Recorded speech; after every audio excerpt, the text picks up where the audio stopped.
Hey fragrance friends and enthusiasts, it's Benjamin here at the Centaur Fragrance Channel, about to share with you some of the best fragrances you might have never heard about that you seriously got to try. You seriously got to give these ones a chance. Before we jump into the video today, y'all know what to do down below to help this channel succeed and to show some love, to give a little bit back. I'm creating a great value for you. It just takes a second. Help this channel out just a little bit. And let's jump into the video today. The first one to top off, to start off this wonderful fragrances is called Ombre Calabria. I always want to make sure I say the fragrances right. That's why I'm reading the label. This is none other from the house of Electimus. Not Electrimus, not electricity. I used to say that, so forgive me. Anyways, this is a modern boozy cheaper fragrance. You get amber, of course, being ambre. You get a lot of rich notes. You, of course, get some booziness here. This is a very high quality fragrance. One of the best modern interpretations of really what a sheeper can be in the 21st century.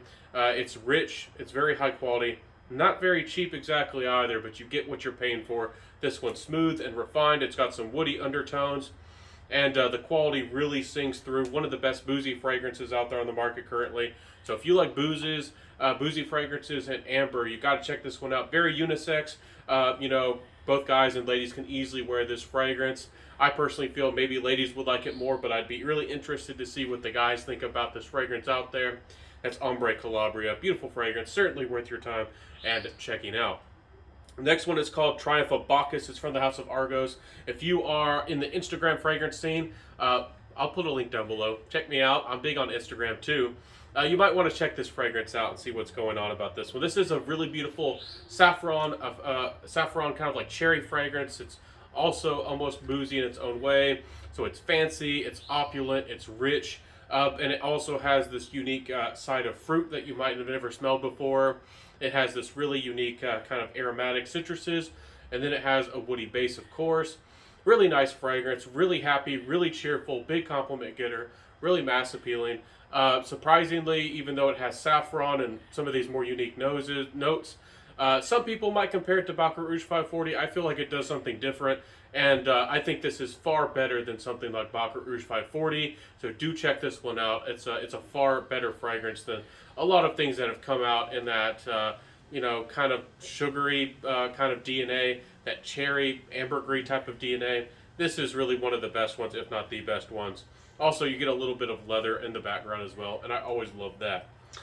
So the next one is one that's coming out. You might know that Amouage is coming out with a lot of new fragrances. Boundless just came out at the time of the recording of this video, and this one's called Meander. If you like rich, sandalwood fragrances with a little bit of underpinnings of smoke, it's not a green fragrance. It's not a fougere, but it does have a little bit of this edges of the fragrance feels a bit green in shade or texture. And this fragrance is really quite nice. Really, I think this is a really more of a wearable fragrance from Amouage, and I think Amouage is going to go more and more in this direction. I personally wouldn't really want the Amouage to go in the direction of Enclave or mass appealing fresh fragrances, like maybe them paying attention to things like Sedley, from other brands. But this fragrance here. This one I think might be the right direction. You got a creamy, rich base. It's full-bodied. It's got some nuances and some complexity. A little bit of smokiness here and there. You got the trademark, Oman. Again, Amouage is a Middle Eastern house with incense, and they play to that heritage, and that's one of their strong suits, and that's a part of their identity. They'll never completely forsake the incense, but this here it has a lot of sandalwood, so nice and creamy and rich, and a little bit leathery underneath as well. Really nice one. Do check it out. Worth your time. The next one here is called Longshot. This is from the House of Nichane. If you're thinking every fragrance has leather, this one doesn't. This one is a tea fragrance. Very clean, very pristine. This one smells like the spring. This is one of the longest lasting, if not maybe the longest lasting tea fragrance I've ever smelled. And yet it's very clean and pristine. Smells fancy. You could wear this to a wedding. You could wear this dressed up in a suit. If you love tea, this could be anywhere, anytime, anywhere fragrance, but it will help you stand out a little bit in a way. Also, there are some white floral underpinnings, and there's a little bit of white floral underneath, but never becomes overbearing. So as far as clean, soapy white florals go, this might be the best one I've ever smelled that's actually wearable and enjoyable.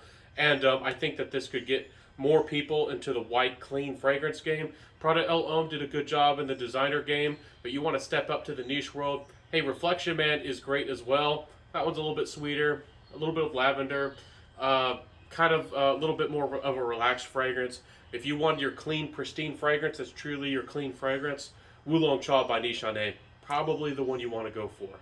The last fragrance here, last but not least, is a fragrance called Renaissance from the house of Chris Collins. This is a great house and a great upcoming perfumer with his brand. I really love his Eau Sauvage, I believe it's called. Anyways, this one is a really complex fragrance. It has amber, animalics, and aquatic natures to it. It has a lot of changes and movement to the fragrance. It shows the skill and the complexity that this perfumer is capable of. And I think, honestly, he showed off a little bit in this fragrance. I'm not just saying that to say it, I mean it. It's one of those fragrances that's kind of gonna get forgotten about, but people who have smelled it and people who are maybe deeper in the fragrances might really be familiar with what's going on in here. Just like Rive d'Ombre by Tom Ford. Tom Ford showed what his skill and what he could do in a fragrance with something like that, with the little nuances and the transitions. With two notes, in Rive d'Ombre, it was aquatics and amber, notes that generally don't play nice with each other, and made it work in beautiful harmony.